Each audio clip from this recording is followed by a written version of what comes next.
Voy a seguir el índice, ¿vale? Voy a coger el índice, que lo tenéis en la página 379 del primer tomo, y voy a desarrollar en un largo, esperemos que no muy largo speech, voy a desarrollar ese índice, ¿vale? De los primeros 3 capítulos, ¿vale? ¿Estáis ahí en el índice? Partió del índice, vale. Vale, pues vamos a hacer entonces un breve repaso desde el capítulo 1 hasta el capítulo 4.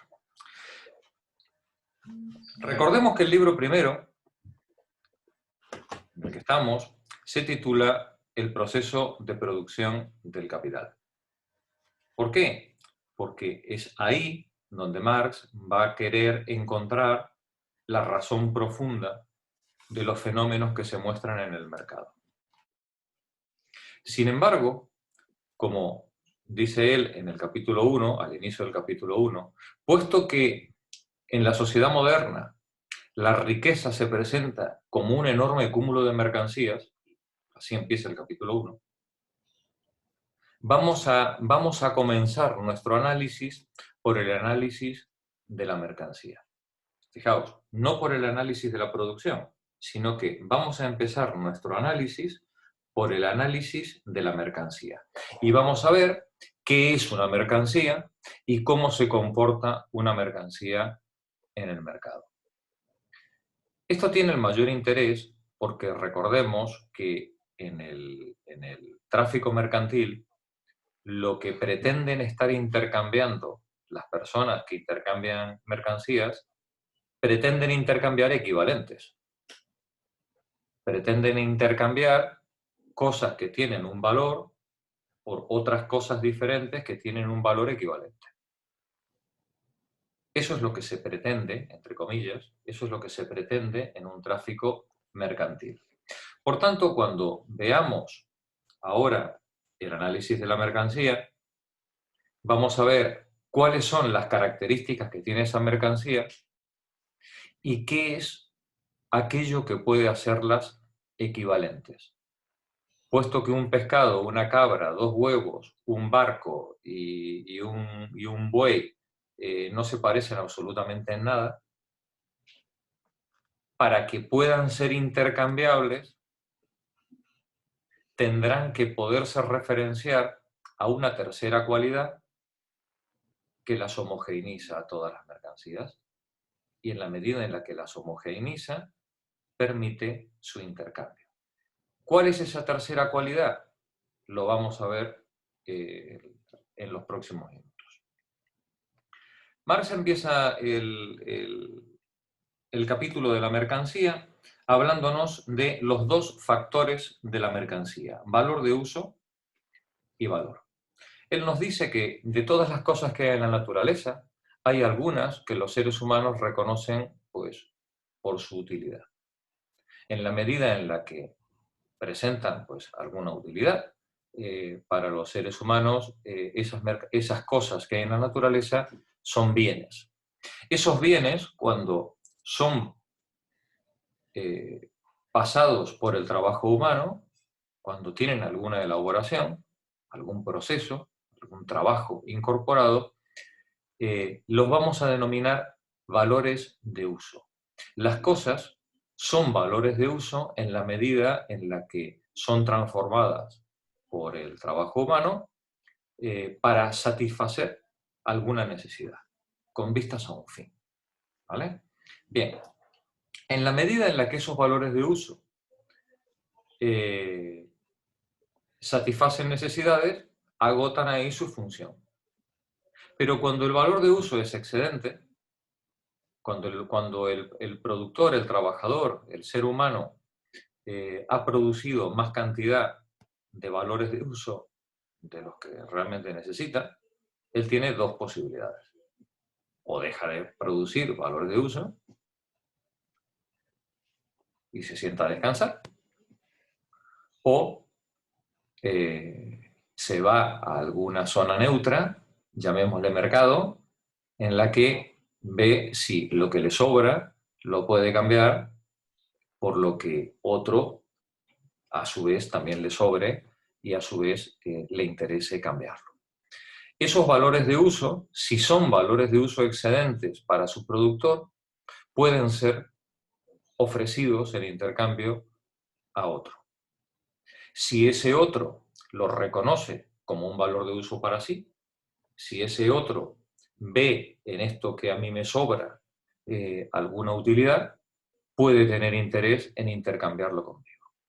Es decir, ese valor de uso excedente, si es reconocido como necesario, como útil por otro, puede tener un valor de cambio. ¿A qué llamamos valor de cambio? A la relación de intercambio, a la cantidad de unas cosas que pueden intercambiarse por otras. 3 pescados por una docena de huevos. La relación de intercambio que vincula los pescados con los huevos es 3 a 12.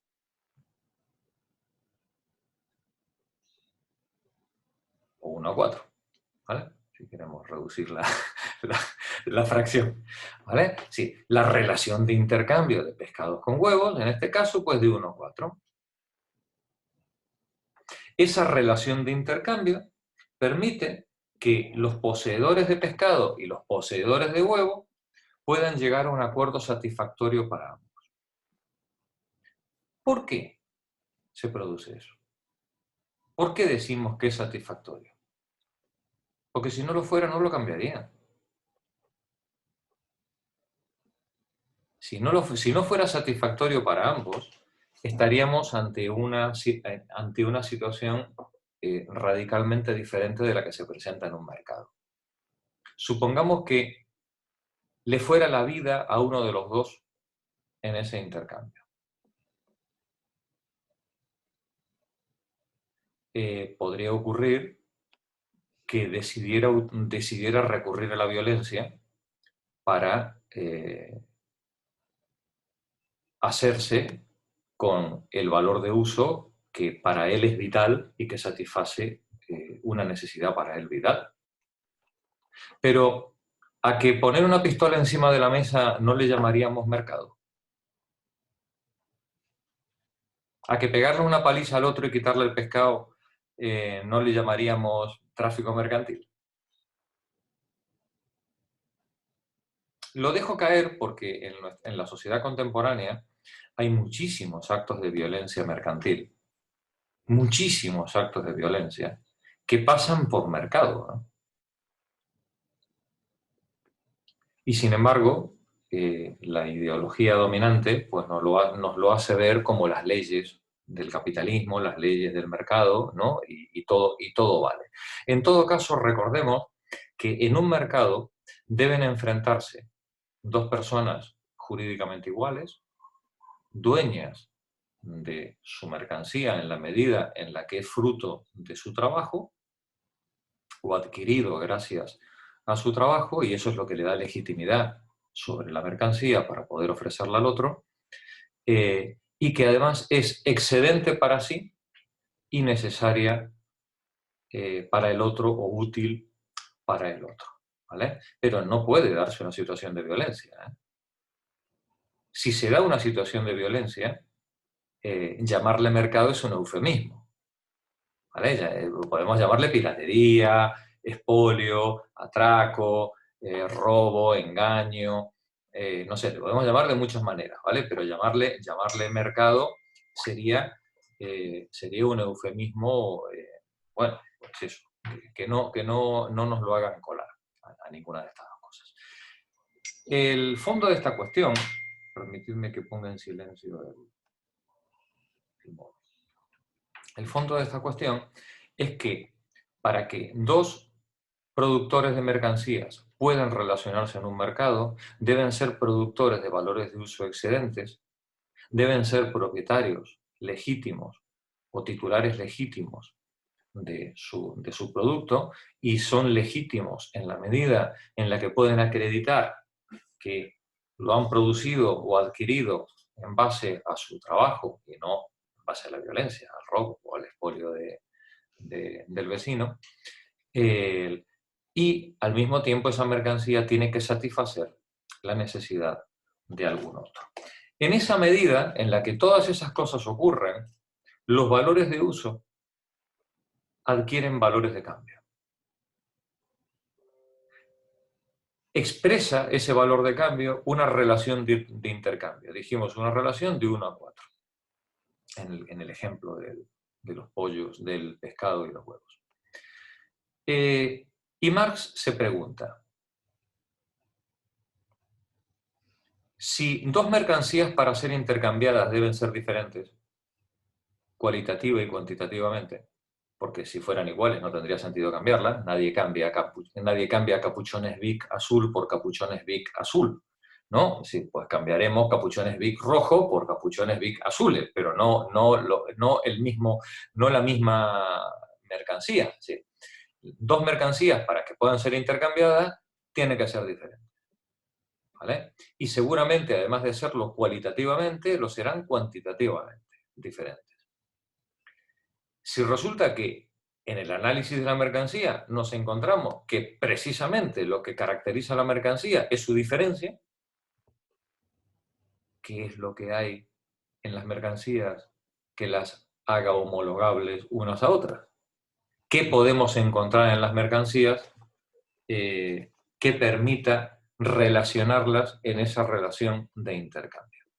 En lógica, como sabéis, cuando decimos que A es igual a B, lo que estamos diciendo solamente es que A y B son dos maneras diferentes de llamar a la misma cosa. Porque algo solo puede ser igual a sí mismo. Es una tautología. Es decir, que A es igual a A. No tiene ni pies ni cabeza. ¿Vale? Sin embargo, en el mercado, cuando decimos que 3 pollos, o habíamos dicho, 3 pescados es igual a 12 huevos, no queremos decir que el pescado sea huevo. Queremos decir que hay una tercera propiedad que permite homologarlas. Y esa tercera propiedad no es ni sus cualidades químicas, ni su cantidad, ni la calidad, ni el color, ni el peso. Decimos, no, es el tamaño. Una mercancía grande es más cara que una mercancía chica. Sí, un reloj de pulsera es más barato que un reloj de pared. No. ¿Vale? Ni siquiera el tamaño puede homologar a las mercancías. ¿Cuál es esa propiedad? Nos dice Marx. La cantidad de trabajo humano que quedó cristalizada en la producción de cada una de esas mercancías. Cuando dos productores de mercancías enfrentan sus valores de uso excedente, esperan del otro un intercambio satisfactorio. ¿Qué quiere decir satisfactorio? Bueno, pues que dentro de una horquilla razonable, la cantidad de trabajo humano que yo estoy entregando por mi mercancía se vea representada en la cantidad de trabajo humano que el otro señor me está entregando con la suya. Y vosotros diréis, hombre Jorge, pero es que eso no va a ser así. Bueno, mirad, es tan sencillo como esto. El día que al señor de los pollos no le salga a cuenta entregar los huevos a cambio del pescado y quiera pescado, se va a pescar él mismo y no tiene que discutir con ningún pescador que quiera intentar engañarle. Y el día que el señor del pescado se encuentre con que el de los huevos le quiere tomar el pelo, le podrá tomar el pelo una vez, le podrá tomar el pelo 2 veces, pero si al final él decide que le sale a cuenta tener gallinas y tener sus propios huevos, pues se acabó la relación de intercambio con los huevos. Para que los pescados y los huevos se puedan intercambiar, como diría un buen coaching de estos de emprendeduría empresarial, ambos comerciantes tienen que levantarse de la mesa satisfechos. ¿Vale? Ambas partes tienen que levantarse de la mesa con la sensación de que han ganado. Eso sí, Sabéis que las leyes de la educación en el mercado dicen que lo que hay que expresar es lo contrario. Cualquier buen comerciante sabe que cuando da la mano tiene que hacer sentir al otro que ha tenido que entregar la joya de la corona y que no ha tenido más remedio y que se siente poco menos que oprimido y estafado, para que el otro se sienta doblemente satisfecho y no se arrepienta de la operación que ha hecho. ¿Vale? Sí, pero todo esto forma parte de los trucos del mercadeo, en los que ambos se levantan absolutamente eufóricos, pero expresando todo el dolor de su corazón, para que el otro no se crea que ha hecho un mal negocio, ¿no? Es toda la trapisonda en la que se mueve el mundo de los negocios. Bien, decíamos, para que dos mercancías puedan ser intercambiadas, ambos tienen que sentir que ha sido satisfactorio, y es satisfactorio en la medida en la que ambos sienten, perciben que las cantidades de trabajo que han intercambiado son relativamente equivalentes. ¿Vale? Hasta el extremo de que cuando el pobre pocero entrega su jornada de trabajo a 6 euros la hora, o a 5 o a 4 euros la hora, harto de sudar y de picar piedra, ¿no? Y se la quiere cambiar al arquitecto, al ingeniero, al médico o al tal, que le va a cobrar por 30 euros la hora, entre ambos hay un acuerdo tácito de que, hombre, es que lo que el otro ha estudiado, ¿no? Eso también hay que contabilizarlo, ¿no? Es que eso también son horas de trabajo que no están en la hora concreta, pero que se echaron en la época. Otro día hablaremos del asunto, ¿vale? Otro día hablaremos de cómo se equiparan los trabajos concretos de los seres humanos.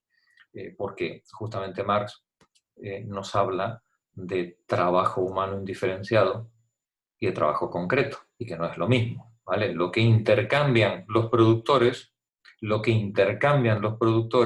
no es el trabajo concreto, sino la cantidad de trabajo humano indiferenciado, la cantidad de trabajo humano abstracto. Ya lo iremos viendo.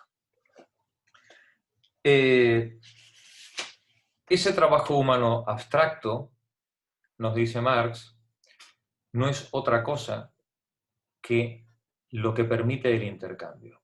Y ese trabajo humano abstracto es, por tanto, aquello a lo que llamamos valor. Cuando decimos que algo vale, cuando decimos que, antes decíamos, 3 pescados valen 12 huevos, ¿no? El valor que expresa esa relación de intercambio es la cantidad de trabajo humano indiferenciado que llevan cristalizadas las mercancías en su elaboración. No el trabajo concreto, no el trabajo que aplicó el productor concreto de estos huevos o de aquellos pescados. No, porque entonces cuanto más golfo, cuanto más vago sea el productor, más caro es el producto, ¿no? No, claro, no, claro, eso sería una tomadura de pelo. Sí. No. No es el trabajo concreto del productor, es el trabajo indiferenciado, el trabajo social medio que en esa comunidad, con esa tecnología, en ese momento histórico, cuesta producir los huevos o producir el pescado.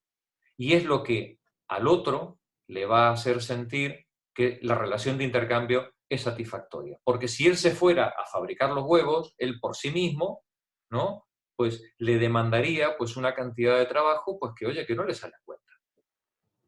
Que no le sale a cuenta. Él prefiere hacer pescado, que es lo que se le da bien y a lo que le sale rentable, porque él es bueno en eso y y prefiere especializarse en hacer pescado y no perder el tiempo con los huevos. ¿Vale? Pero que no le tomen el pelo, porque si le van a tomar el pelo, él también sabe hacer huevos. ¿Vale? Y puede hacer los que quiera. A lo mejor no tan bien como el otro, pero él también sabe criar gallinas y sabe o puede aprender si hace falta, que para eso hay tutoriales de YouTube, para todo, ¿no? Sí, se puede hacer lo que quieras con ello. Bien, esa cantidad de trabajo humano social medio o trabajo abstracto es lo que permite la relación de intercambio y en última instancia constituye, nos dice Marx, la sustancia y la magnitud del valor.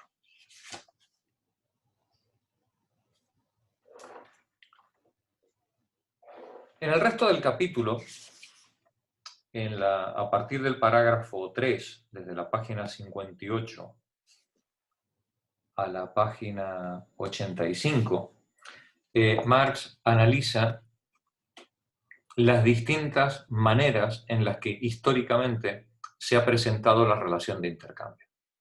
Desde la figura simple de valor del tipo trueque, mercancía-mercancía, a las formas de mercado complejo en las que no solamente se enfrentan los 3 pescados y los 12 huevos, sino que en un mercado complejo, por ejemplo, el mercadillo de los jueves en cualquier pueblo, se enfrentan numerosas mercancías y numerosos productores de mercancías en un mercado de libre concurrencia y libre competencia, en el que múltiples compradores van a buscar múltiples mercancías y múltiples productores de la misma mercancía compiten unos con otros por colocar cada uno su propia mercancía excedente en el mercado y poderla vender.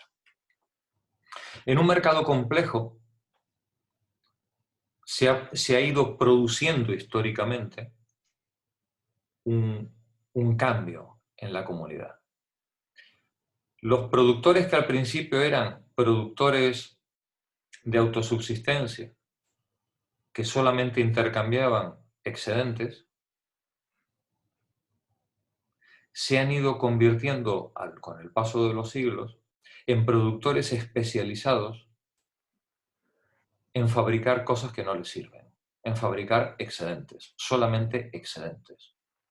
Y así, con el paso de los siglos, los seres humanos nos transformamos en especialistas.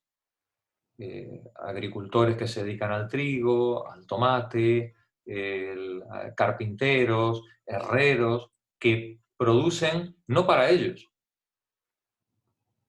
El 99% de la producción de cualquier productor de la Edad Media, no estamos hablando ya del capitalismo, de cualquier productor de la Edad Media, no es para ellos. Es para poder canjearlo en un mercado por una mercancía dineraria con la que luego puedan comprar todo lo que les hace falta para poder vivir. Pero los productores, con el paso de los siglos, se han ido especializando en producir cosas que a ellos no les sirven, pero que son socialmente útiles. En la medida en la que son socialmente útiles, la sociedad, la comunidad reconoce en esa producción una utilidad y ellos pueden canjearlas en el mercado. En todo caso, sean productores autárquicos, primitivos, o sean productores especializados de comercios desarrollados, lo que se intercambian en los mercados son equivalentes. Se intercambian cantidades de trabajo equivalentes en forma de productos, en forma de mercancías.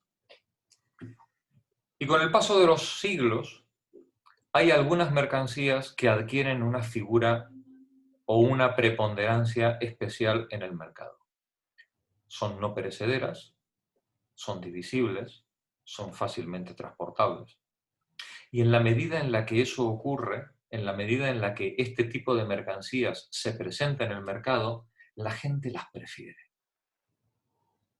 ¿Las prefiere para consumirlas? No. Las prefiere para guardarlas. Como por ejemplo la sal, el oro, los diamantes. Son mercancías que yo puedo adquirir entregando la mía y meterla debajo del colchón o en una bolsita o en el tacón del zapato el tiempo que haga falta hasta que encuentre lo que yo quiero para realmente comprarlo y poder satisfacer mi necesidad. ¿Por qué? Porque mis huevos caducan, porque mi pescado se pudre, porque mi trigo se enmohece. Pero la sal no. La sal la puedo tener los meses y los años que me dé la gana guardada en mi galpón. Y el oro ni os cuento. Y entonces hay mercancías, como nos decía Mar antes en el mercado venezolano, hay mercancías que de pronto adquieren un fulgor, un relumbre por encima de las demás mercancías. Todo el mundo las quiere. Todos quieren esta mercancía no perecedera, divisible y fácilmente transportable. Todo el mundo la ama. A esta mercancía la llamamos mercancía dineraria. Es aquel tipo de mercancía que todo el mundo quiere y que funciona como un equivalente universal. Funciona como aquella mercancía que refleja las relaciones de intercambio, las relaciones de valor de todas las demás mercancías del mercado. Y cada vez que alguien quiere vender pescado, no pregunta cuántos huevos vale, pregunta cuánta sal me vas a dar por el pescado. Y el de los huevos no pregunta cuánto pescado me vas a dar, cuánta sal me vas a dar por el pescado, cuánta sal me vas a dar por los huevos, cuánta sal me vas a dar por los tomates, cuánto oro me vas a dar por el cordero. Porque teniendo la mercancía dineraria, Puedo comprar otra cosa. puedo comprar lo que me dé la gana. Todo el mundo la quiere. Todo el mundo la quiere. A lo mejor no todo el mundo quiere huevos. A lo mejor no todo el mundo quiere pescado o tomates. Pero todo el mundo quiere la sal. Porque la gastes ahora o la gastes luego, cuando la quieras gastar, será moneda segura. Moneda de cambio segura. Y así tenemos como históricamente de algunas mercancías se instauran de forma social, por convención, se instauran como intercambiadores universales que permiten reflejar la equivalencia en el mercado de todo el universo de las mercancías. Y al cumplir esa función, abandonan su función original como mercancía, que era la de satisfacer una necesidad. Resulta que la sal, el valor que tenía la sal, el valor de uso era el de salar. El valor de uso que ahora va a tener la sal es el de vehículo de circulación de las mercancías. La sal adquiere un nuevo valor de uso por encima de sus propiedades físicas. Y al adquirir ese nuevo valor de uso, ya la sal no sirve para salar, sino que sirve para comprar y vender. Entonces que la sal sale o que la sal no sale ya no tiene ningún interés, ¿verdad? Le podemos añadir yeso a la sal tranquilamente. ¿No? ¿Verdad? Sí, le metemos, claro, le empezamos a meter yeso hasta que aquello ya, es que aquello es un pegote, ¿no? Como bien sale nuestro amigo Adelaido, como se moje, como aquello se, como aquello se moje, la cantada que va a pegar la sal va a ser cosa fina, ¿no?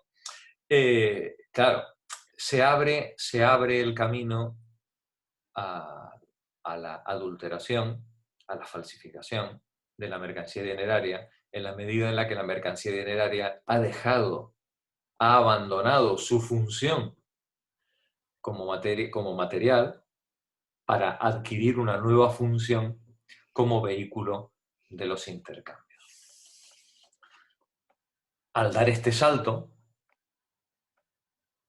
se pone de manifiesto la necesidad de una autoridad que garantice la legitimidad de los intercambios.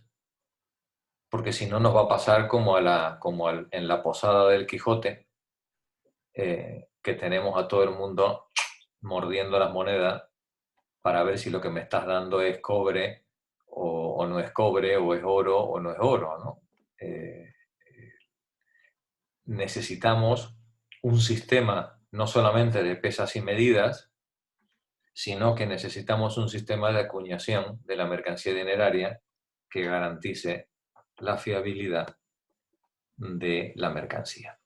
De la mercancía dineraria, estamos hablando, ¿no? En este caso, pues de la moneda de oro, ¿no? Es decir, oiga, ¿y esto es oro o no es oro? Oiga, que tiene el sello del rey. No, no me ofenda, ¿no? Y así el falsificador empieza a ser la misma corona, ¿no? La que a partir de ahora se dedica a falsificar la moneda, y así llegamos a esas denominaciones dinerarias, como por ejemplo la libra, ¿no? Que decimos una libra, 454 gramos, creo que son, o 452 gramos, decimos una libra de oro, una libra de plata, ¿no? Y la mercancía dineraria se transforma en una mera representación, en un mero signo de valor. Hemos pasado de un intercambio de equivalentes a un intercambio mediado por una mercancía dineraria y a una devaluación de esa mercancía dineraria y su transformación en un mero signo, en un mero representante del valor, un representante cuya legitimidad ya solo puede estar avalada por el curso forzoso al que un Estado es capaz de imprimirle, claro, por medio de la ley, ¿no? ¿Decías, Adelaido? Ah, vale. Bien. Y así me he cargado 100 páginas. Estamos en la página 85 y llegamos a la forma de dinero. Una vez, nos decía Marx, una vez que hemos aceptado que un cacho de cobre con el sello del príncipe represente un valor, represente una cantidad de trabajo humano y que todo el mundo se lo trague, pues le pasa lo que a Saint-Denis, que había caminado, ¿no? Que había caminado 5 kilómetros con la cabeza debajo del brazo, ¿no? Y que todo el mundo se escandalizaba, decía, hombre, pero ¿cómo va a caminar 5 kilómetros con la cabeza debajo del brazo? Y dice, bueno, oye, si dio el primer paso, si consiguió dar el primer paso, no me hagas un escándalo ahora con los 5 kilómetros, ¿vale? Es decir, el problema es el mismo. Bien, pues con el dinero pasa exactamente lo mismo. Una vez que aceptamos que un cacho de cobre con el sello, con la cabeza del príncipe, eso tiene valor, pasar de ahí al papel moneda y del papel moneda al Bitcoin, oye, pues no te me pongas exquisito, que una vez que dimos el primer paso, todos los demás ya vienen de suyo. Aquí es donde me empecé yo a mosquear. ¿Cómo? Aquí, cuando me explicaste lo de los cromos, ahí es cuando me empecé yo a enfadar. Ahí. Efectivamente, ¿no? Sí. Entonces ahora todas vosotras lleváis unos billetitos maravillosos en el bolsillo, unos cromos, ¿no? Del coyote, todos con su numeración, para que no te falsifiquen, ¿no? Porque recordemos que el único que tiene derecho a falsificar es el príncipe, ¿vale? No vosotros seríais reos de todo tipo de culpas, como si os ocurriera falsificar un billete. El príncipe puede hacerlo, porque para eso está en su potestad. Todos esos billetitos son signos que representan el valor, la relación de intercambio entre las mercancías. ¿Cuál es la función de ese signo de valor? Pues evidentemente no se puede comer. La única función, el único valor de uso que tiene ese signo de valor es el de ser medio de pago y vehículo de los intercambios. Punto. ¿Vale? Ya se acabó lo de la mercancía dineraria con doble función o con doble valor de uso. Pues bien, cuando eso ocurre, y ahí llegamos al final del capítulo 1, se produce un fenómeno muy peculiar que no es una característica del capitalismo, sino de los mercados desarrollados, que es el fetichismo de la mercancía. El parágrafo 4 del capítulo 1. ¿Qué es lo que ocurre en ese mercado desarrollado? En el que la gente intercambia valores de uso excedentes porque son productores especializados de cosas que a ellos no les sirven para llevarlas al mercado, para poder transformarlas por signos de valor y esos signos de valor ir a comprar lo que realmente necesitan. Pues que los productores ya han perdido por completo la noción de lo que cuestan las cosas. No tienen la menor idea de lo que cuestan las cosas. Ellos solamente pueden saber el trabajo personal, concreto, que aplicaron a su producto. Pero no tienen ni idea, y lo peor es que no tengan ni idea, es que no tienen manera de saber cuánto trabajo concreto, ni cuánto trabajo social medio está representado en el resto de las mercancías. Los productores van al mercado a ciegas. Van al mercado a ciegas llevando su mercancía y son sus mercancías las que se ponen de pie delante suyo en el mercado y se empiezan a contonear, a mostrar sus gracias, ¿no?, a las otras mercancías, a ver por cuánto se intercambian. Y se van a intercambiar por una suma dineraria que va a operar como vehículo del intercambio, como medio de pago, pero ellos no van a poder nunca enfrentarlos de forma directa a las otras mercancías que hay en el mercado. Todo comprador que se presente en el mercado se va a presentar con dinero. No se va a presentar con huevos, ni con pescado, se va a presentar con dinero. Y entonces las mercancías se van a intercambiar siempre por dinero en el mercado y a espaldas de sus productores. Los productores saben el trabajo que le tuvieron que poner para poder llevarlas al mercado, pero no tienen la menor idea de por cuánto dinero van a poder canjearla, ni qué tipo de mercancía, ni cuánta van a poder comprar con ese dinero que obtengan en la venta. Lo van a descubrir. Claro, faltaría más, pero después. Lo van a descubrir después. Primero trabajan. Se gastan su sudor y sus lágrimas en la mercancía. Las llevan al mercado. Las ofrecen. Consiguen o no consiguen venderla, y no sabemos qué es peor, ¿no? Y una vez que la hayan conseguido vender, entonces con ese dinero van a descubrir qué es lo que compran. ¿Qué es lo que ha ocurrido? Que las mercancías han socializado a espaldas de sus productores. Y quienes han quedado cosificados son los productores. Ahora son las mercancías las que se dan la vuelta y le dicen al productor: chacho, esta semana no has sido productivo.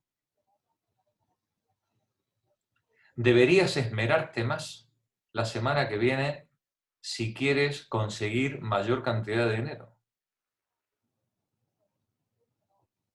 Y el tío dice, pero si he trabajado 12 horas todos los días. Ya, pero es que no se trata de cantidad de horas, se trata de productividad, muchacho. No se trata de las horas que eches, sino de la cantidad de unidades de mercancía que tú seas capaz de producir por hora. Espabila. Porque el vecino de al lado, las vende a la mitad que tú. Y si él puede, tú también. Dice, pero ¿y eso cómo va a ser? Si yo pago los impuestos, yo tengo la misma herramienta que el otro, pero ¿cómo que el otro lo hace a la mitad? Las leyes del mercado son las leyes del mercado. Los seres humanos en el mercado desarrollado se relacionan entre sí mediados por los productos de su trabajo. No se relacionan entre sí políticamente, sino que establecen relación entre sí mediados por los productos de su trabajo y por el intercambio de esos productos del trabajo. Y esa mediación de las mercancías en la relación social los jerarquiza. Y a unos los coloca en una posición social privilegiada con respecto a otros. Hay unos que son más productivos que otros. Es más, hay algunos que ni producen. Oye. Los hay que hasta se dedican nada más que a comprar y vender. Mira lo que te digo. Los hay que son siempre acreedores. Y los hay que son siempre deudores. Y en la medida en la que aparece la figura del vendedor y del comprador, tiende a cristalizarse. Y en la medida en la que aparece la figura del acreedor y del deudor, tiende a cristalizarse. Y todo acreedor tenderá a ser acreedor. Y todo deudor se siente. Vemos cómo el fetichismo de la mercancía no solamente cosifica a los seres humanos que las han producido, sino que las mercancías adquieren una dinámica propia e independiente de la voluntad de sus propietarios. Y en esa dinámica propia jerarquizan a los propietarios y cristalizan su posición social. El fetichismo de la mercancía reorganiza la comunidad en función de criterios de mercado, asignando los consumos y asignando el destino de los excedentes de producción de esa comunidad. Ese es el capítulo 1.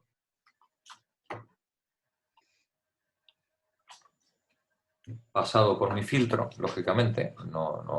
Ya sabéis, los que lo habéis leído sabéis que he introducido variables en esto. Pero a Marx, pues bueno, pues también hay que actualizarlo un poquito, ¿no? Hacerlo vigente. Y luego tenemos el capítulo 2, en el que Marx aplica todas estas categorías de la teoría del valor-trabajo a la explicitación del proceso de intercambio y cómo se produce el proceso de intercambio en un mercado desarrollado. Y finalmente el capítulo 3, cuando llegamos a la forma dineraria, esa forma dineraria, cómo opera primero como medida de los valores, luego como medio de circulación. Vimos cómo operaba el curso del dinero y la moneda como autopista gracias a la que se pueden mover las mercancías. Y finalmente llegamos a la pregunta del millón. Si la mercancía dineraria no se consume y el objetivo de los intercambios es satisfacer necesidades, cada vez que yo transformé una mercancía por dinero y ese dinero por mercancía, en los dos extremos la mercancía se consumió. ¿verdad? El objeto del intercambio era la satisfacción de necesidades. El objeto del intercambio es que el productor de los huevos se come el pescado y el productor del pescado se coma los huevos. Sin embargo, esa relación fue mediada por una mercancía dineraria. Una vez que nos comimos los huevos y nos comimos el pescado, ¿qué pasó con el dinero? ¿No? Sí. ¿Dónde se quedó el dinero? ¿No? Es la pregunta, ¿no?, del asunto. Oye, ¿y el dinero? Está bien, nos comimos los huevos, nos comimos el pescado. El dinero funcionó como vehículo para facilitar esos intercambios, separando la compra de la venta y permitiendo que el vendedor de pescado pudiera comprar los huevos en otro pueblo y el vendedor de los huevos pudiera comprar el pescado en otro momento y en otro lugar. ¿Y el dinero? ¿Qué pasó con el dinero? El dinero acabó en algún bolsillo. ¿Vale? El dinero acabó en algún bolsillo y en ese bolsillo quedó atesorado. Cuando el intercambio se detiene, cada valor de uso fue a su consumidor y el dinero, que no tenía otro valor de uso que el de facilidad de intercambio, queda detenido. ¿Dónde queda detenido? Pues en los bolsillos de los ahorradores. En los bolsillos de quienes consiguieron vender más pescado que los huevos que se iban a comer, ¿no? Y entonces, pues sí, se comieron las primeras 2 docenas de huevos, pues se empacharon y ya no quisieron más huevos y el resto del dinero pues se lo guardaron en el bolsillo. Fueron capaces no solamente de producir más pescado del que les hacía falta vender, sino que lo vendieron y el dinero excedente lo pudieron atesorar. ¿Vale? Y Marx ahí nos hace un largo capítulo, una larga disquisición sobre el funcionamiento del dinero en un mercado moderno y cómo el dinero funciona como cloaca, como mecanismo de desagüe que permite no solamente el flujo de las mercancías, sino que cuando las mercancías han ido cada una a su sitio, el dinero se va por las cloacas del mercado, o bien a los bolsillos de los ahorradores, o bien a esas maravillosas instituciones modernas llamadas bancos, donde todos los pequeños ahorradores tienen una enorme confianza en ese señor bueno que hay detrás de la ventanilla, ¿no? Y van y le entregan pues todo su dinerito para que ese señor bueno pues se lo guarde. El problema es que ese señor bueno no solamente guarda el dinero, sino que mientras lo tiene guardado, lo usa. ¿Vale? Lo hace fructificar. Sí, lo riega todos los días con amor, como una plantita, ¿no? Y lo hace crecer. ¿Vale? El banquero, que no es el bancario, el banquero es un señor o una señora con espíritu de progreso. Quiere hacer florecer ese dinero que ha recibido, pero solamente lo puede hacer florecer mediante una fórmula de intercambio fea, incluso fea en el capitalismo, ¿no? Es decir, es fea, es fea. Eso de que yo te dé 100 y me tengas que devolver 110, eso siempre costó explicarlo, ¿eh? Es decir, siempre costó explicarlo, ¿no? Es decir, no, es que el riesgo, no, es que piensa el factor tiempo, ¿no? Siempre, bueno, la ideología siempre le va dando vueltas a la cosa, pero daos cuenta que hasta ahora estábamos en un mundo de intercambio de equivalentes,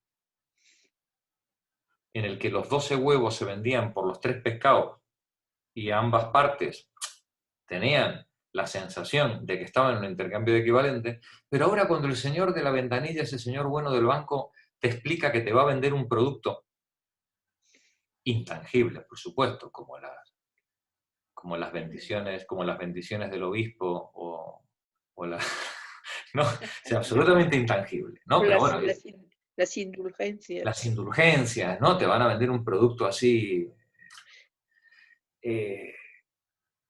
cuesta, ¿no? Decir, oye, yo voy a pedir un préstamo y voy a pagar por la hipoteca, no sé, pido 100.000 euros y voy a devolver 200.000 euros.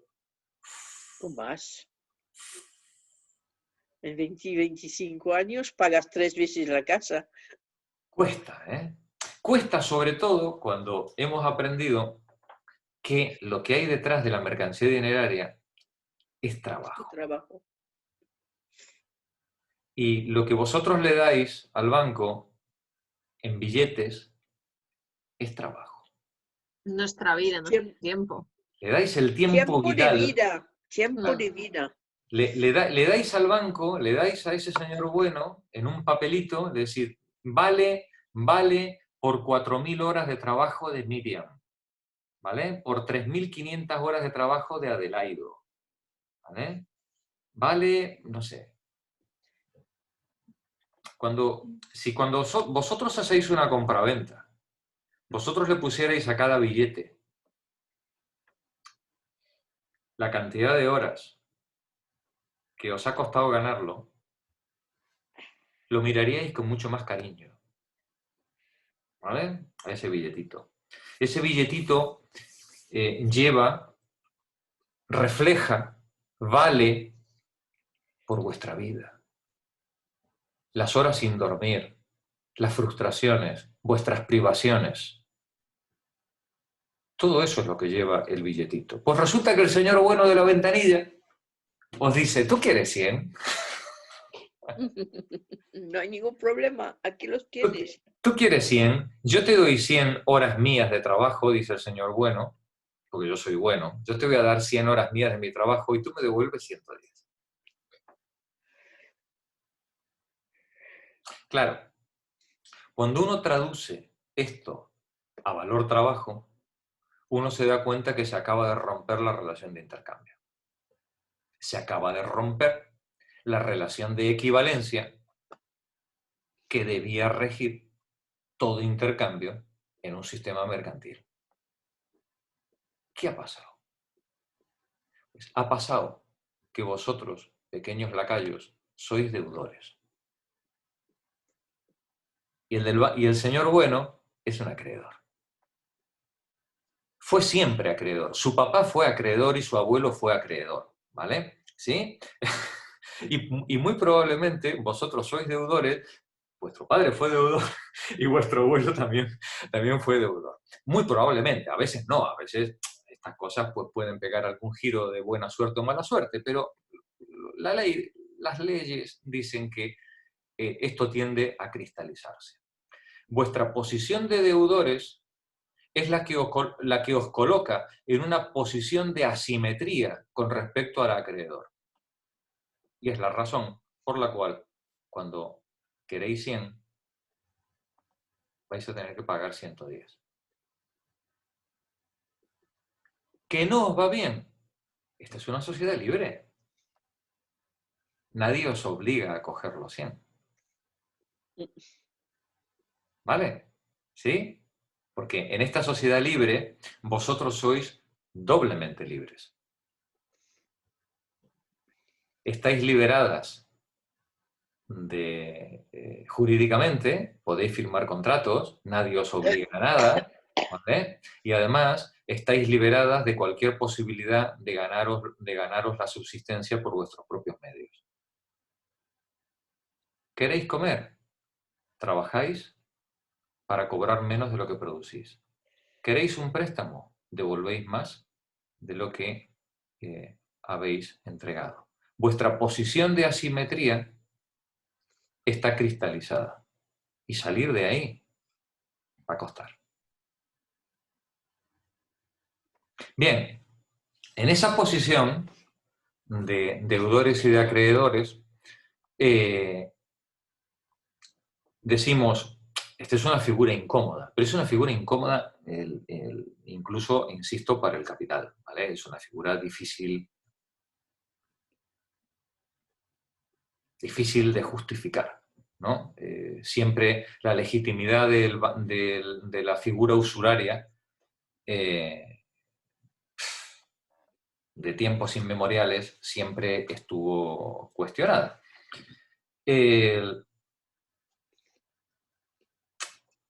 Sin embargo, dice Marx, esto no puede ser la razón de esta asimetría.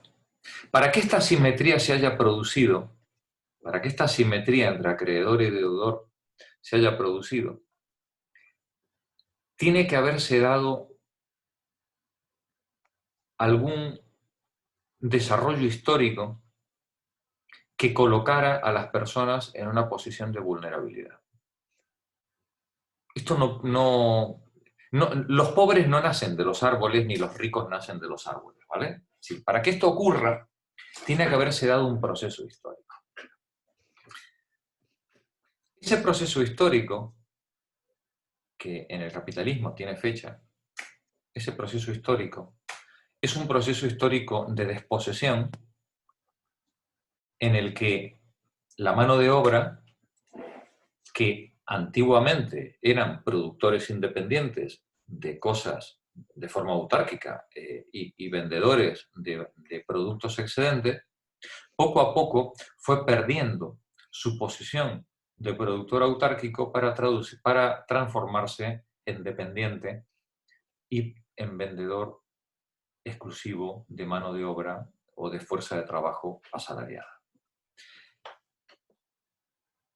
Colocar a las personas en esa posición de dependencia y que esa posición de dependencia cristalizara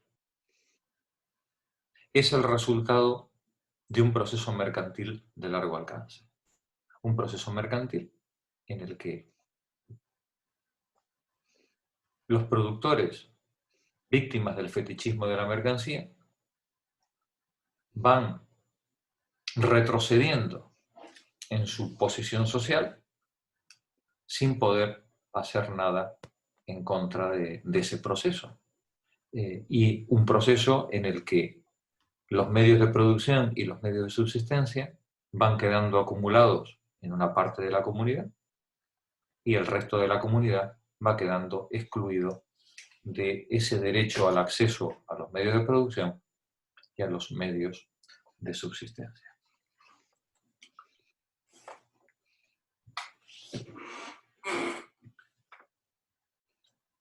Cuando tomamos conciencia de esto, nos damos cuenta de que lo que vemos en el mercado como intercambio de equivalentes, lo que vemos como intercambio de equivalentes entre ciudadanos libres, iguales, dueños de su trabajo, dueños de su producto, nos damos cuenta de que es como una especie de fantasmagoría bajo la que se ocultan unas relaciones de dominio y explotación que no solamente permiten explicar el funcionamiento del mercado, sino cómo han cristalizado esas posiciones de dominio y de explotación. Sin embargo, Marx, ahora en el siguiente capítulo, va a hacer una afirmación tajante. Ninguna clase social puede enriquecerse a costa de sí misma.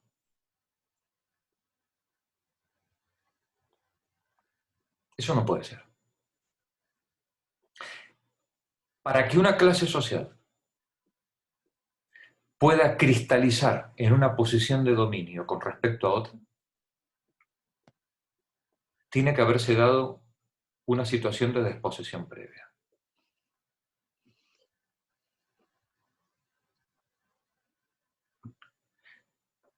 Pues bien, todo lo que queda del libro, se va a dedicar al análisis de esa cristalización de posesión de dominio desde dos puntos de vista. La primera parte del libro, la expropiación del trabajo humano dentro del proceso productivo, el trabajo asalariado. La segunda parte del libro, la expropiación del trabajo humano fuera del proceso productivo. El imperialismo, el colonialismo y el expolio de los bienes comunes, de los bienes comunitarios dentro de la nación. Esas dos áreas de expolio son las que permiten la acumulación del capital, su perpetuación, su crecimiento y su consolidación. La cristalización del capital no como una cosa, sino como un proceso de acumulación, expolio, dominio y explotación. Un proceso, como dije antes, con dos vertientes. Uno, dentro del proceso productivo, el expolio del trabajo asalariado, la explotación de trabajo impago, el hacer trabajar al trabajador por encima de lo que se le paga y apropiarse de la parte excedente como vehículo de acumulación principal del sistema capitalista, y una segunda línea, que es lo que Marx llama la acumulación originaria, que es el expolio de los bienes comunes, el expolio de la educación, los recursos naturales, la naturaleza, los campos, los terrenos, el expolio la expropiación de los medios de producción y de los medios de subsistencia de la gran masa de la población dentro de tu propio país, pero también a través del imperialismo y del colonialismo, esa expropiación, ese expolio masivo que se hizo en el mundo entre 1492 y 1900, ese expolio masivo por el cual se robó escandalosamente a toda la humanidad para concentrar la riqueza cristalizándola en una clase social. De eso va los siguientes 20 capítulos del libro, ¿vale? Los primeros 15 al análisis de la explotación y el expolio dentro del sistema productivo, por eso el libro tiene como subtítulo el proceso de producción del capital, ¿vale? Y el final del libro a analizar las condiciones lógicas e históricas de asimetría que permitieron ese expolio de la mano de obra asalariada. No se salva nadie, Jorge, en esto. ¿Por qué te reís? Porque le estoy aplaudiendo, Marta. Gracias, Adelaide o Miriam. Vosotros Yo sí. también me he dejado llevar un poco, no sabía que estaba Miriam aplaudiendo. Me ha salido poco. No, yo es que me quedo sorprendida del manejo que tiene Jorge del capital. Esto va más allá de una cátedra, ¿eh? Lo de Jorge, sí, sí. No, pero en serio, no hay ninguna sociedad, ni ningún grupo humano, nadie se salva de esto. De este expolio, como se dice, de esta...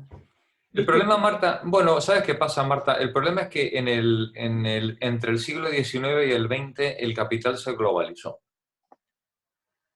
Y zonas que no estaban proletarizadas, ni bajo el yugo del capital, poco a poco fueron quedando asimiladas, ¿no? Entonces muchos sectores, por ejemplo, de África, de América Latina, de Asia, que todavía seguían bajo una estructura feudal, que tampoco, a ver, entendámonos, ¿eh? A ver si va a resultar ahora que yo voy a estar aquí haciendo una apología del feudalismo, ¿vale?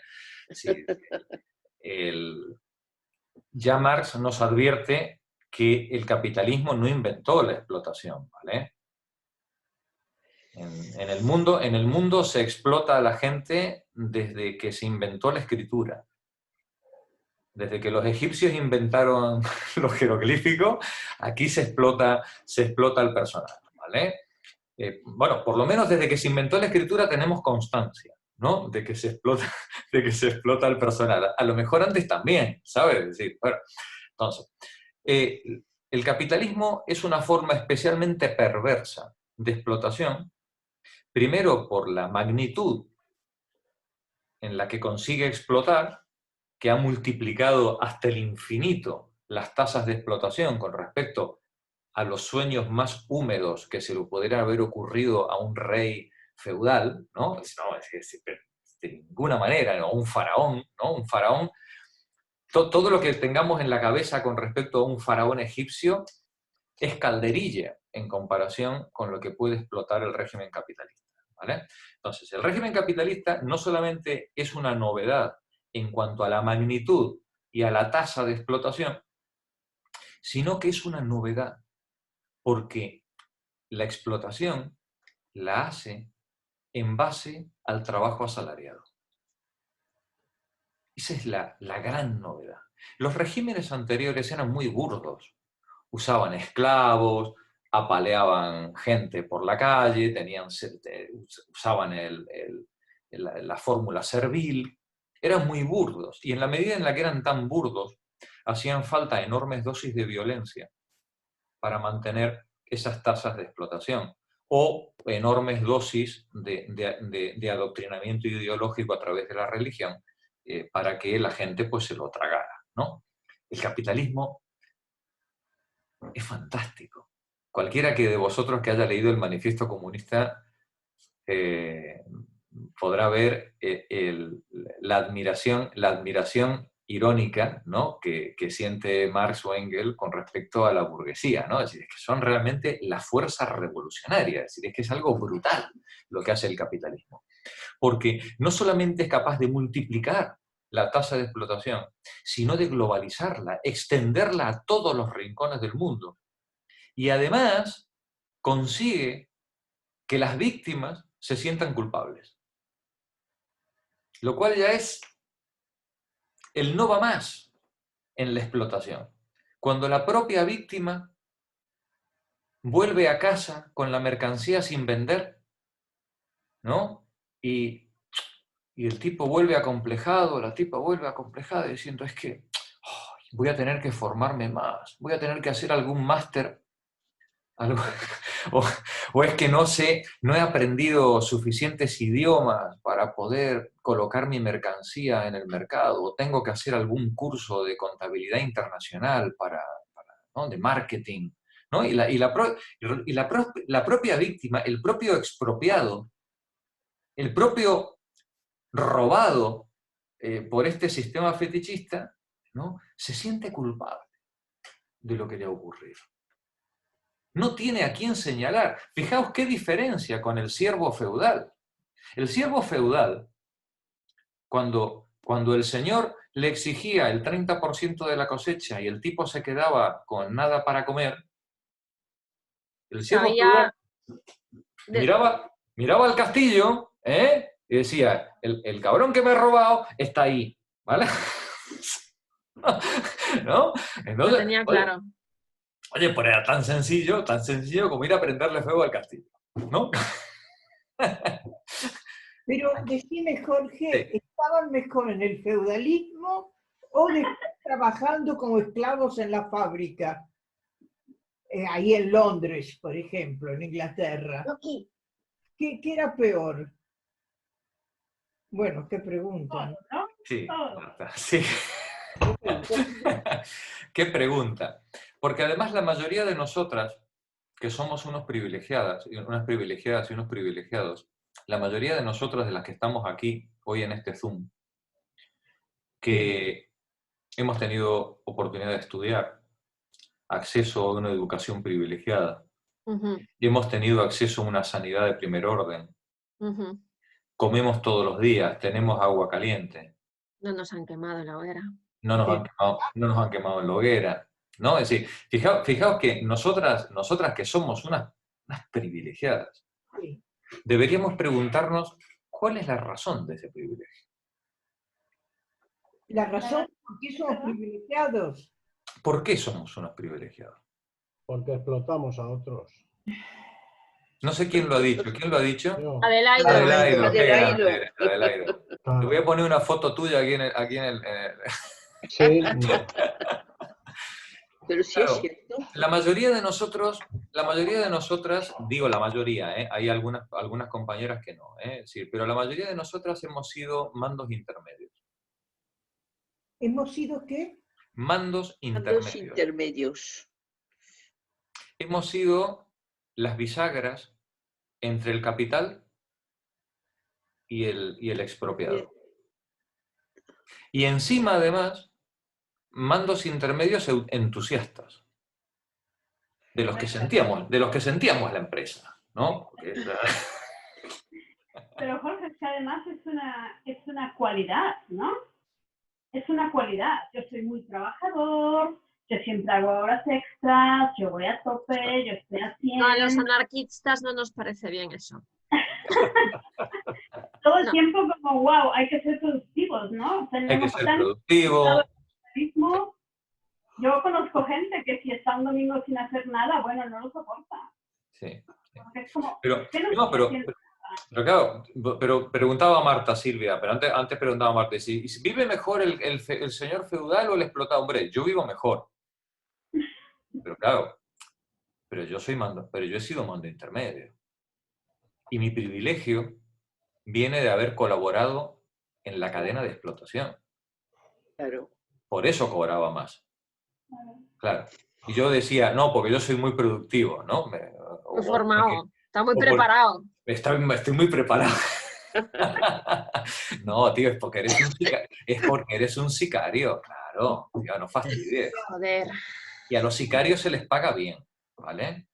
¿Sí? Sí, pero es Bien. un tema súper internalizado.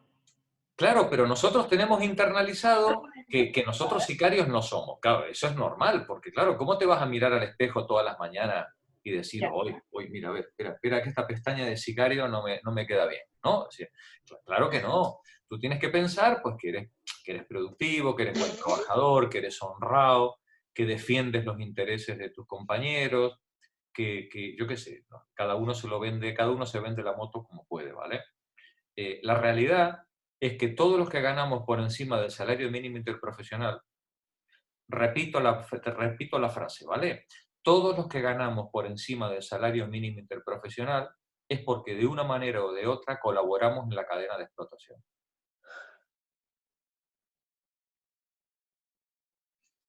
Puede ser que sin saberlo. No Sí. digo que seamos además voluntarios en eso, ¿vale? Es más, puede ser que además sin tener alternativas, ¿vale? Yo no elegí mi posición en la vida. Mi posición en la vida vino cristalizada también. Probablemente, en cierta medida, por la posición de mis padres, por la posición de mi familia, ¿no? Es decir, de tu entorno, que de alguna manera, pues, cristaliza también o fomenta la posición que tú vas a tener en tu vida, ¿no? Perdona, Jorge. Sí.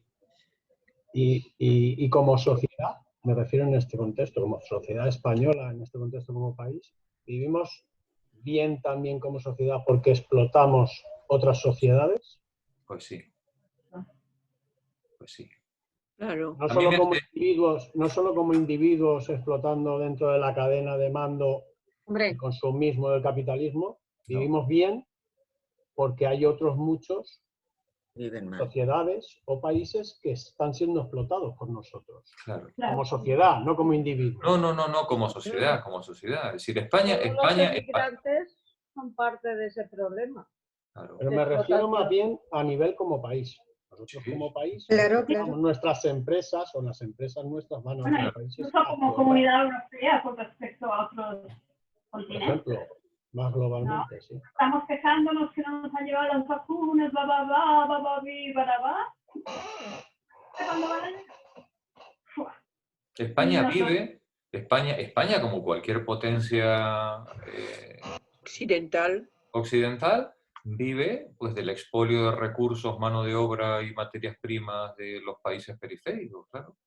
Claro. eso iba a decir, todos usamos un smartphone, ¿verdad? Todos tenemos un smartphone. Claro.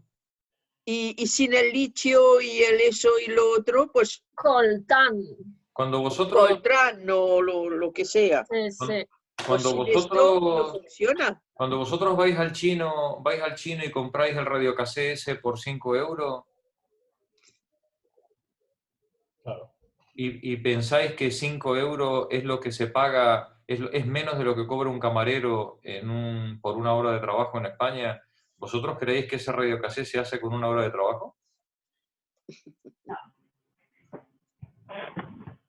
Ni la ¿Os dais cuenta del expolio masivo de trabajo humano que hay detrás de ese radiocassette? Sí. Pero la pregunta es, ¿tenéis opción? No. Sí. Vosotros como ciudadanos, vosotros como trabajadores, ¿podéis elegir entre pagar 5 euros por el radiocassette o quedaros sin radiocassette? Bueno, sí. Es que tampoco hay... No hay pero no tienes obligación de comprarlo. No, pero vamos a poner el ejemplo de la camiseta. Vamos a comprar una camiseta, ¿vale? Esas camisetas de 2 euros que venden en el... Primark. Sí, Mediamarkt, ¿no? Sí, bueno, Primark. Esas camisetas de 2 euros, ¿creéis que se pueden fabricar, que con 20 minutos de trabajo humano esa camiseta está fabricada? No.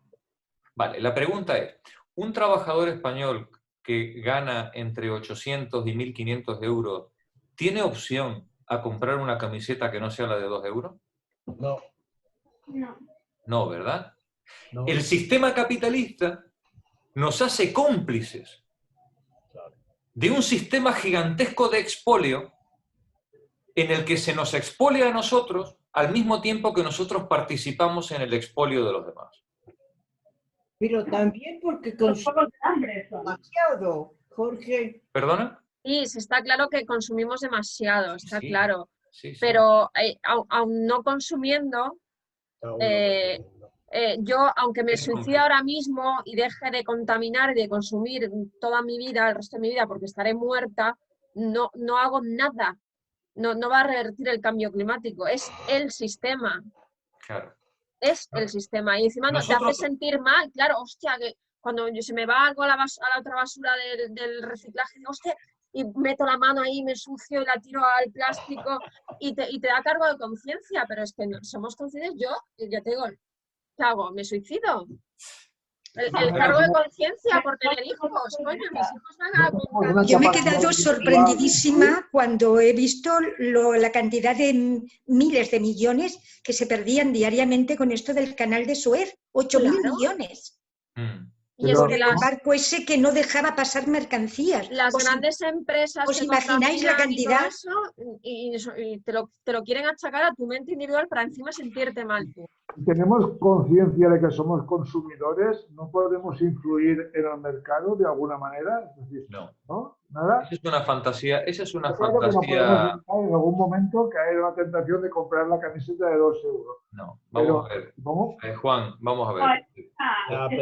Pero el que cobra 900 euros tiene que comer, tiene que pagar alquiler, tiene que vestir a los hijos y ahí solo. Pero no te creas que hay muchas alternativas del comercio justo, que también eso es una mentira que nos han dado, el comercio justo, ya ves tú de justo. ¿Qué hay? Cómoda. La alternativa, claro, vamos a ver. Los pijos y los privilegiados como nosotros, pues claro, pues nos podemos permitir cierto cierta alegría, ¿no? En todo esto y limpiar nuestra conciencia, como dice Miriam, reciclando, ¿no? Es decir, no podemos, ¿no? Es decir, oye, pues está muy bien, no, que está muy bien, ¿eh? No quiero yo decir que no haya que reciclar ni nada de todo esto, pero quiero decir que el problema no es ese, el problema es un sistema de explotación y de dominio que se basa en el expolio. Y eso no lo arreglas reciclando. No. ¿Vale? Y los países socialistas, ¿cómo es la cosa? ¿Cuál? ¿Qué país socialista? ¿Dónde? Bueno, ponerle una China, una Que Cuba. nos vamos mañana. China, dice China, ¿no? ¿Socialista China? ¿Es socialista China? No. Es la misma historia. La fábrica del mundo en estos momentos. Claro, es que lo que se ¿La que llama más explota? es Jorge. algo como tal, como realidad, ¿no? Se montan unas dictaduras del copón. ¿Quién preguntaba antes? Yo, me gustaría preguntar, yo estoy relacionando el trabajo abstracto con el fetichismo de la mercancía. ¿Estoy muy lejos? No, está perfecto, claro. Entra, vale. No, Eso quería saber. Precisamente en el resumen que yo os envié por escrito, tratando de formalizar lo que es el trabajo abstracto, os decía que el trabajo abstracto no es lo que produce el trabajador concreto. Ese es el concreto, sí. ¿Vale? El trabajador concreto, sino lo que de media en el sistema productivo de la comunidad se consume para producir cada unidad mercantil. Esto era el sudor, lágrimas y sangre. Sí, digamos, en la comunidad para producir sillas de una calidad determinada, en cada momento histórico, hay un consumo de horas de trabajo. Esa cantidad de horas de trabajo es la cantidad de trabajo abstracto de trabajo social medio que hace falta para producir sillas. ¿Cuál es el trabajo abstracto? Pues si en vez de hablar de sillas hablamos de la suma de todas las mercancías que hay en el mercado y contabilizamos las horas de trabajo, entonces podremos ver cada unidad mercantil la cantidad de trabajo abstracto que se lleva. ¿Vale? Ya haciendo una media entre el trabajo del arquitecto, el del peón, el del electricista, ¿vale? Sí. Pero eso está fuera del alcance de cualquier ciudadano, la comprensión de ese trabajo abstracto. ¿Se puede hacer un cálculo macroeconómico desde, por ejemplo, la administración del Estado? Sí. Pero desde el ciudadano particular es que es imposible. Entonces, Jorge, ¿se puede hacer, el gobierno podría hacer un cálculo y fijar unos precios para los diversos trabajos que no estuviesen dentro del libre mercado y no lo hace? Adelaido, no lo hace, no le interesa. A ver cómo lo digo. No le dejan. A ver cómo lo digo sin parecer dogmático, ¿vale? Sí. Y sin dogmatismo, ¿vale? ¿Con esto qué quiero decir? Que claro que tiene sus dificultades. ¡Comunista! Y comunista. Claro que tiene sus dificultades. Y claro que va a haber errores. Y claro que va a haber injusticias. Y claro que va a haber asignaciones de valor equivocadas, por supuesto. Pero que tú me quieras decir que el mercado lo va a hacer mejor, no. Pero si ¿En un Estado capitalista qué sentido tiene el que haga eso? ¿Perdona? En un Estado capitalista no tiene ninguno. Por eso no se hace. No. Por eso no se hace. Sacas el trabajo del mercado, o sea, eliminas el mercado de trabajo, eliminas bastante porcentaje del sistema capitalista. Claro, se acabó el capitalismo. No tiene sentido. Claro. Tiene sentido en otro modelo, pero no en un modelo de Estado capitalista. Pero vamos a ver, esa es la razón por la cual, perdonadme que os pinche el globo, jamás se va a aprobar una renta básica. Pero jamás, ¿vale? Ya podéis... Se van a quedar sin trabajar. Claro, es que se acabaron. ¿No os dais cuenta que en el momento en el que se aprueba una renta básica, la renta básica va a funcionar como suelo para todos los salarios? Claro. Que no, por eso cuando se habla de renta básica, se miente y se habla de 400 euros, de 300 euros, de 500 euros, es decir, de cantidades que no permitan vivir. Claro. Porque si tú le permites a una persona vivir con la renta básica, el tío se compra un terrenito como hizo Víctor y se va a cultivar tomate. Y además no para todos los ciudadanos y ciudadanas, únicamente es para los que no tienen ingresos. Una renta básica sería universal, ¿no? No, claro, yo digo una universal, ¿no? Es decir, en el caso de que se aprobara un universal, siempre estaríamos hablando de pequeñas cantidades de mendicidad, salarios de mendicidad. Pero esto lo que han hecho aquí es una renta mínima para que no se muera de hambre mucho de hambre, que se mueran solo un poquito. Solo un poquito, ¿no? Que se mueran solo un poquito.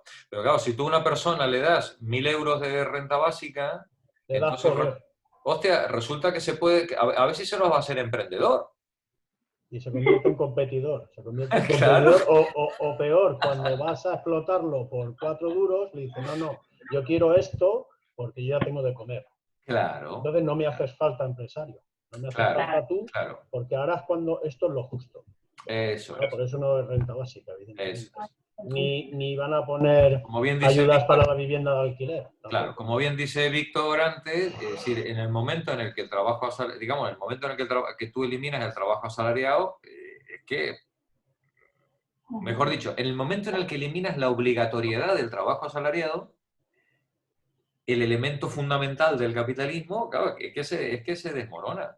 Hay otros sistemas de explotación, por supuesto, pero son muy feos. Hay que poner a la gente con una pistola contra la pared, hay que, yo qué sé, ¿no? Libertad ante todo. ¿Cómo dicen? Libertad ante todo. Libertad de morirse de hambre. Doblemente libre.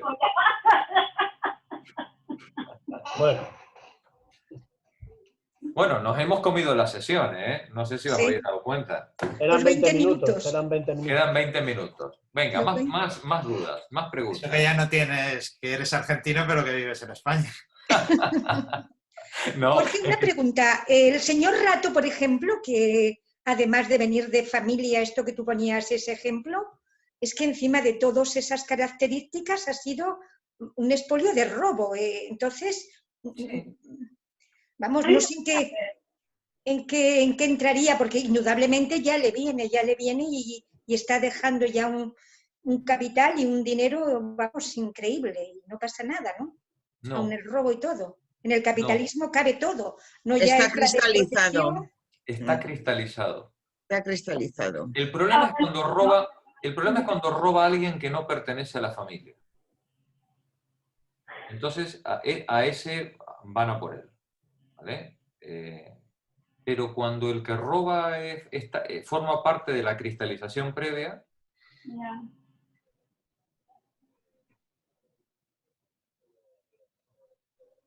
es que es así, pero no solo en España, es un fenómeno global.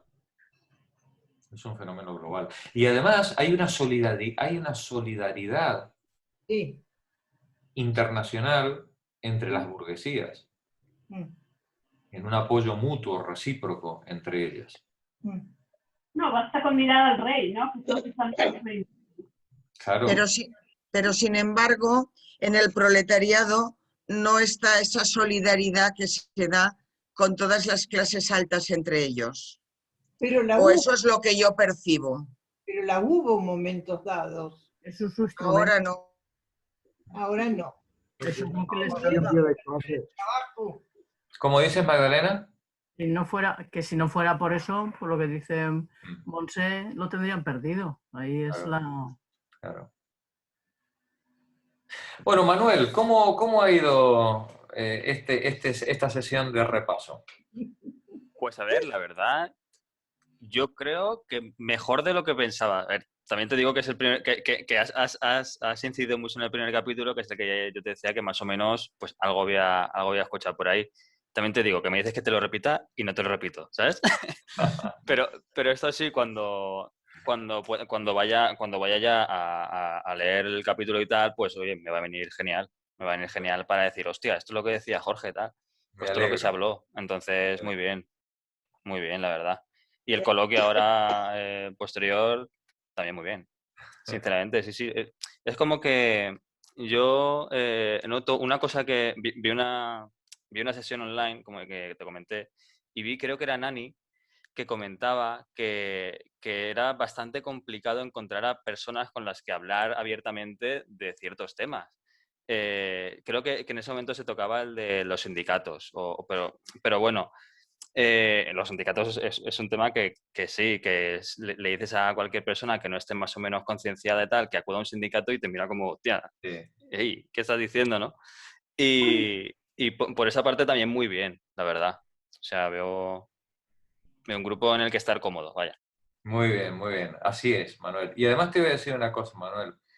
En pocos lugares vas a encontrar tanto respeto,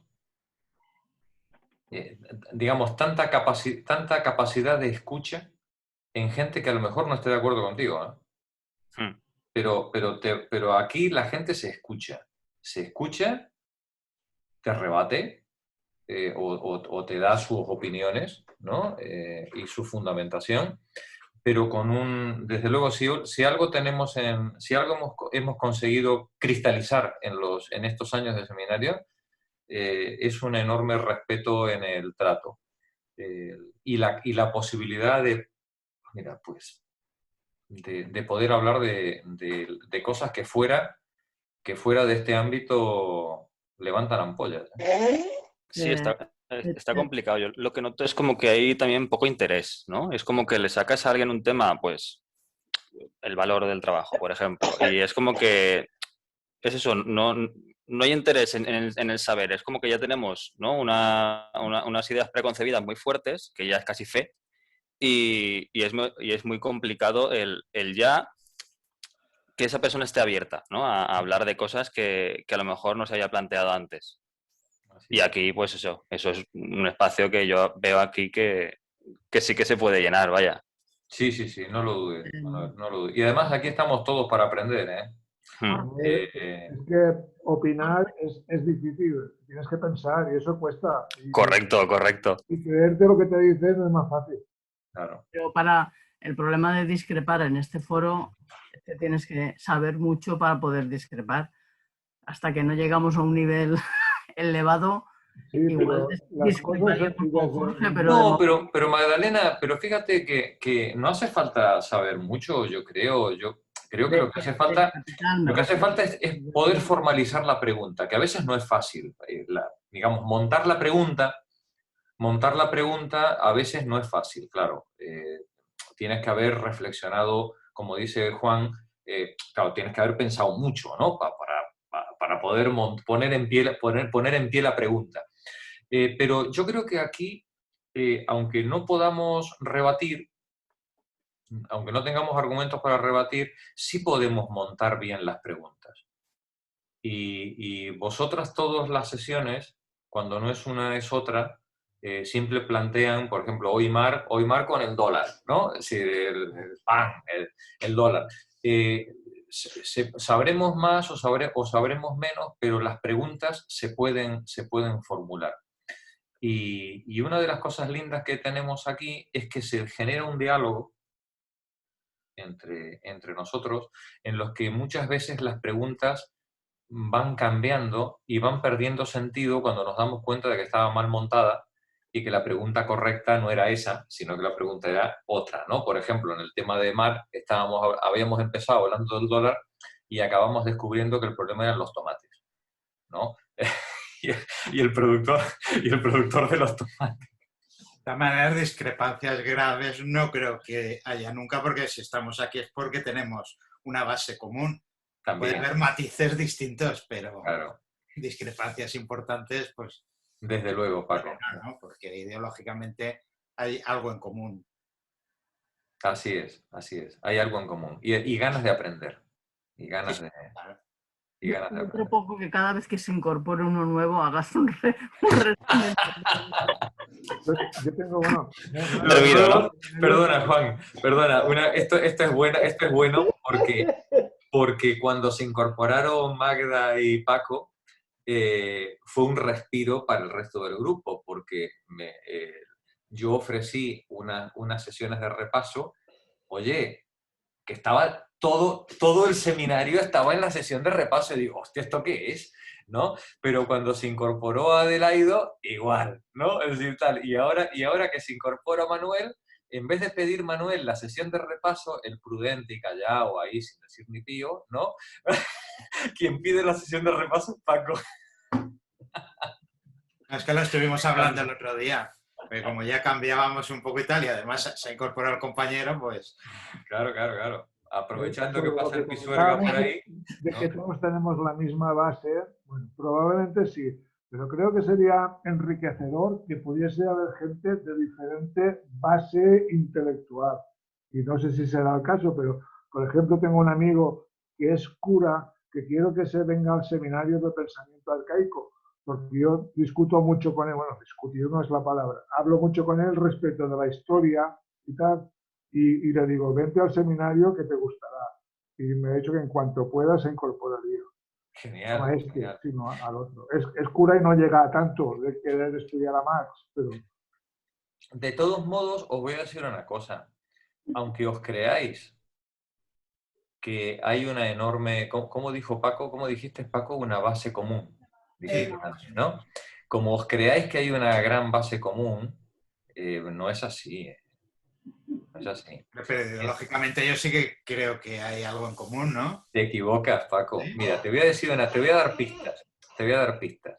En este seminario, no en este seminario, en todos los seminarios en general, hay gente que se hubiera fusilado recíprocamente hace unas cuantas décadas, ¿vale? Aquí hay leninistas, estalinistas, trotskistas, anarquistas, socialistas, cristianos de base.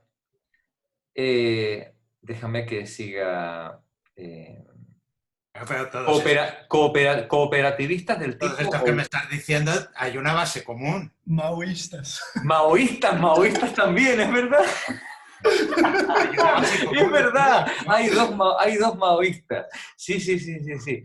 No, pero... Si me dijeras que hay nazis también, pues diría, eso no tiene nada que ver. No. Pero todo lo que me has enumerado... No, pero por ejemplo... Todos, ¿no? Pero, por ejemplo, hemos tenido en otros seminarios, hemos tenido liberales social bien pensantes. Hemos tenido liberales de ¿En este seminario del Capital? En este no. Los socialpensantes no.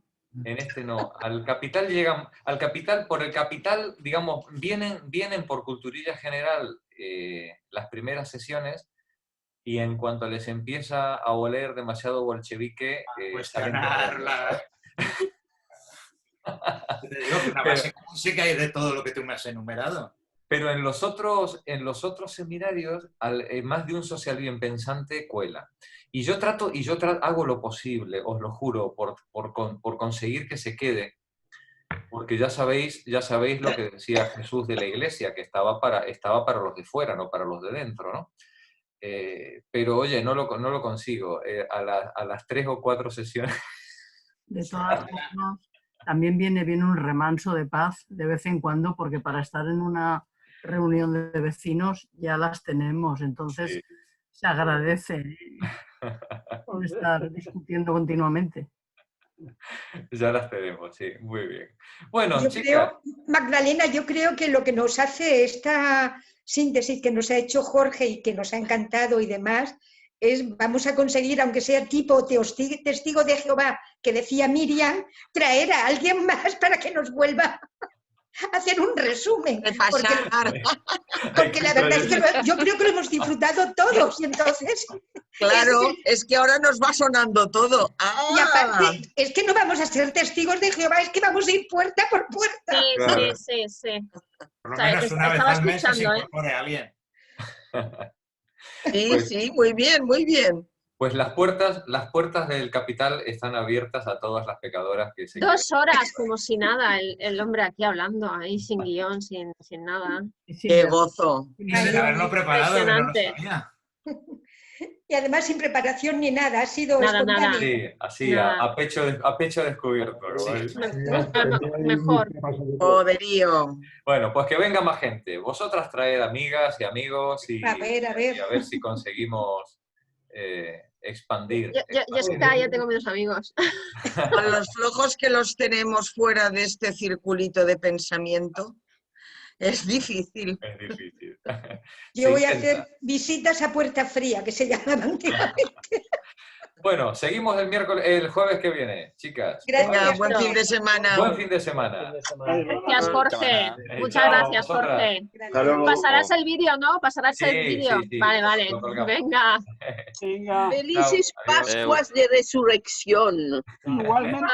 Resucitamos. Igualmente. Crucifixión. Hasta luego. Joyeuse Pâques.